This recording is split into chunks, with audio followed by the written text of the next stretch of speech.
Osmania university arts కళాశాల దగ్గర CPS అమలు చేయాలంటూ ఆందోళనకు దిగారు వర్సిటీ అధ్యాపకులు. ఆర్ట్స్ కళాశాల నుంచి అడ్మినిస్ట్రేషన్ బిల్డింగ్ వరకు ర్యాలీ తీశారు. అన్ని విశ్వవిద్యాలయాల్లో ప్రభుత్వ సంస్థల్లో సిపిఎస్ అమలవుతుంటే ఓయూలో మాత్రం ఎల్ఐసి లింక్ పెన్షన్ స్కీమ్ విధానాన్ని అమలు చేస్తున్నారని ఆగ్రహం వ్యక్తం చేశారు. వెంటనే కాంట్రిబ్యూటరీ పెన్షన్ స్కీమ్ను అమలు చేయాలని డిమాండ్ చేశారు.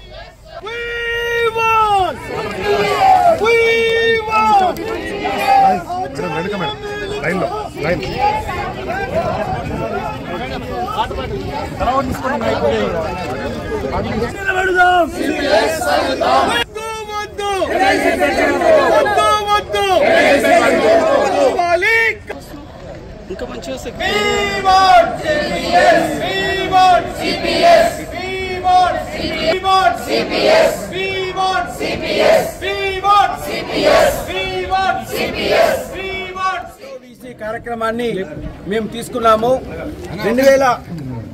2014 నుంచి ఈ సిపిఎస్ ని అమలు చేయడానికి ప్రభుత్వాలకు పలు విధాలుగా విన్నపం చేసినా కూడా సిపిఎస్ అమలును ఇంతవరకు కూడా చేయలేదు.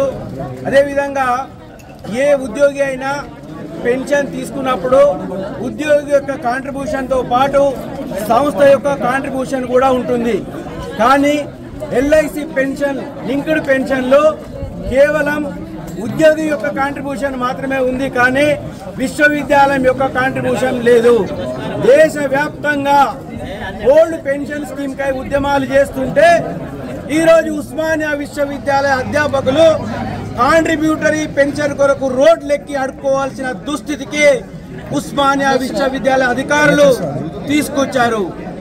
ఈ కాంట్రిబ్యూటరీ పెన్షన్ కి అవసరమైనటువంటి 40 కోట్ల రూపాయల నిధులను గనుక ఉస్మానియా విశ్వవిద్యాలయం వెంటనే సమకూర్చినట్టయితే దాదాపు 200 మంది అధ్యాపకుల యొక్క భవిష్యత్తుకు భరోసా ఇచ్చినట్టు.